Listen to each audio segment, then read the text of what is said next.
Students more on explanation on the basis of quantum theory. हम photo electric effect की जो explanation quantum theory की मदद से कर रहे थे उस पर डिस्कशन कंटिन्यू रखेंगे। हमने देखा था कि इलेक्ट्रॉन को कुछ एनर्जी चाहिए मेटल से आज़ाद होने के लिए, उसने कुछ काम करना है जिसको हमने वर्क फंक्शन कहा था। और हमने कहा था कि इस वर्क फंक्शन के लिए वो जो एनर्जी लेगा, वर्क फंक्शन जिसको हमने फाइव से रिप्रेजेंट किया था, तो जो एनर्जी इलेक्ट्रॉन लेगा वर्क फंक्शन के लिए, तो वो एनर्जी फोटॉन से लेगा। और फोटॉन से जो एनर्जी लेगा वो एक्चुअली एसोसिएटेड होगी उसके थ्रेशोल्ड फ्रीक्वेंसी से, यानी कि फ्रीक्वेंसी की ख़ास अमाउंट से। और फिर हमने ये भी कहा कि हर मेटल के लिए फ्रीक्वेंसी की ये अमाउंट जो है वो अलग अलग अलग होगी।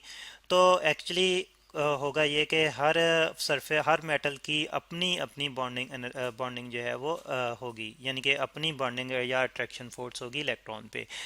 तो उस अट्रैक्शन से, उस बॉन्डिंग से फ्री होने के लिए फिर ख़ास मकदार में एनर्जी की ज़रूरत होगी। और वो एनर्जी की ख़ास मकदार जो है वो फिर एक ख़ास फ्रीक्वेंसी से ही हमें मिल सकेगी।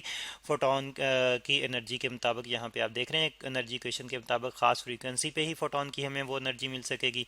तो फिर इसलिए यहाँ पे थ्रेशोल्ड फ्रीक्वेंसी का कंसेप्ट आता है, उस ख़ास फ्रीक्वेंसी का कंसेप्ट आता है।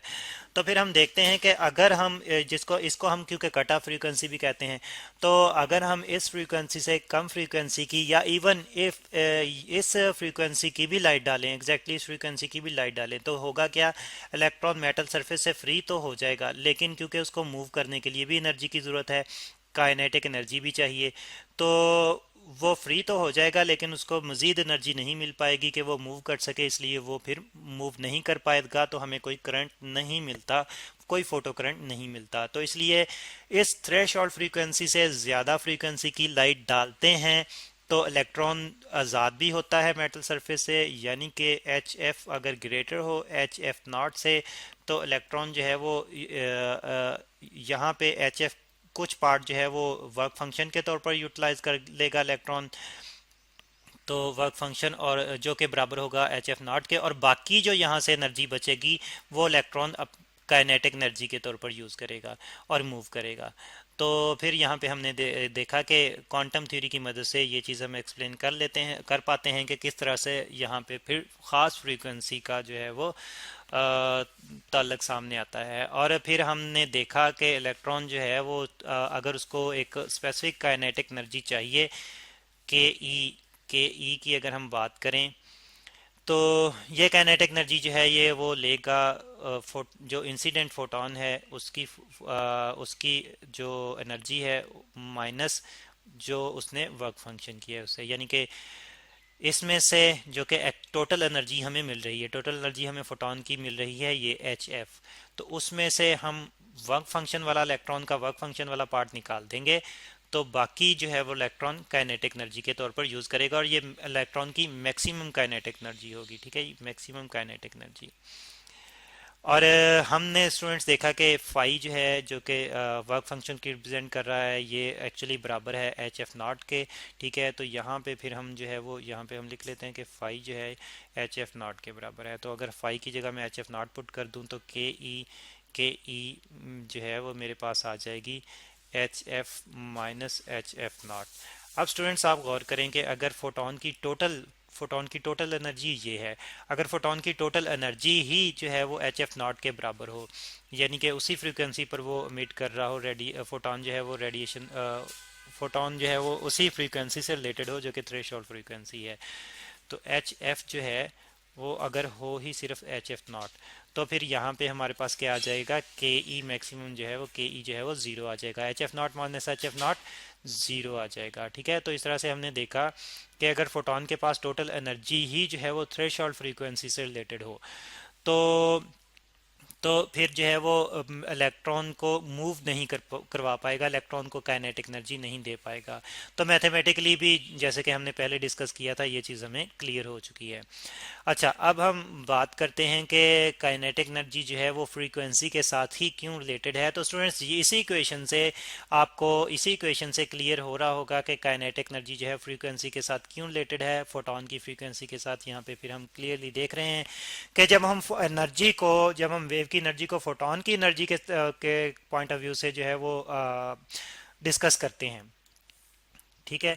तो यहाँ पे हम एक्चुअली इस पॉइंट को क्लियरली एक्सप्लेन कर लेते हैं कि इलेक्ट्रॉन की काइनेटिक एनर्जी जो है वो फ्रीक्वेंसी के साथ क्यों रिलेटेड है। अब अगर तो हम वेव की बात करें तो वेव के कॉन्सेप्ट में जो है वो एनर्जी को हम मुख्तलिफ पॉइंट ऑफ व्यू से रिप्रेजेंट करते हैं, लेकिन यहाँ पे हमने देखा कि अगर हम फोटोन की एनर्जी की बात करें तो फोटोन की एनर्जी को हम जो है वो इक्वेशन से रिप्रेजेंट कर रहे हैं, E is equal to H F से। और फिर हमने देखा कि इसके मुताबिक अगर हम इलेक्ट्रॉन की काइनेटिक एनर्जी फाइंड आउट करना चाहें तो हम देखेंगे कि फोटोन टोटल हमें कितनी एनर्जी दे रहा है, टोटल कितनी एनर्जी इलेक्ट्रॉन को दे रहा है, और इलेक्ट्रॉन उसमें से जो है वो कितनी वर्क फंक्शन के तौर पर यूटिलाइज कर रहा है। तो जो बाकी बचेगी वो इलेक्ट्रॉन काइनेटिक एनर्जी के तौर पर यूज़ करेगा।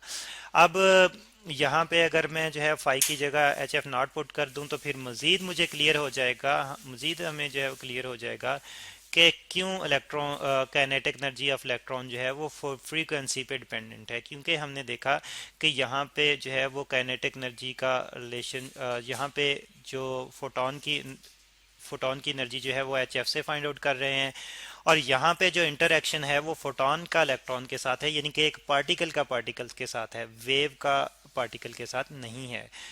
तो फिर इस वजह से काइनेटिक एनर्जी जो है वो फ्रीक्वेंसी के साथ रिलेटेड है। अगर हम फोटोन की एनर्जी वाली इक्वेशन यूज़ करें तो तब हमें ये आइडिया क्लियर होता है कि काइनेटिक एनर्जी फ्रीक्वेंसी के साथ रिलेटेड है, इंटेंसिटी ऑफ वेव के साथ रिलेटेड नहीं है। क्योंकि हम इस चीज़ को हम वेव के कॉन्सेप्ट में नहीं बल्कि पार्टिकल के कॉन्सेप्ट में ही एक्सप्लेन कर सकते हैं।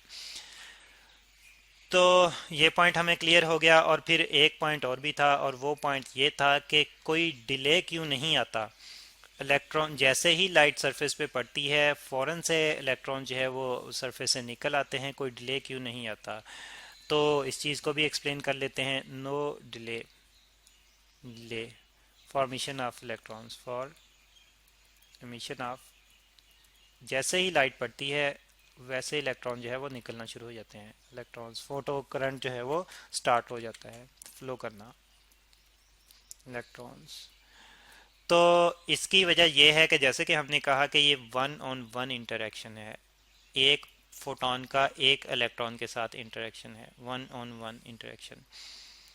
तो इसका मतलब ये है कि एक फोटोन जो है एक इलेक्ट्रॉन को एनर्जी शिफ्ट करेगा, यानी कि एक फोटोन एक इलेक्ट्रॉन के साथ टकराएगा और उसको वहां से निकाल देगा फ़ौरन ही।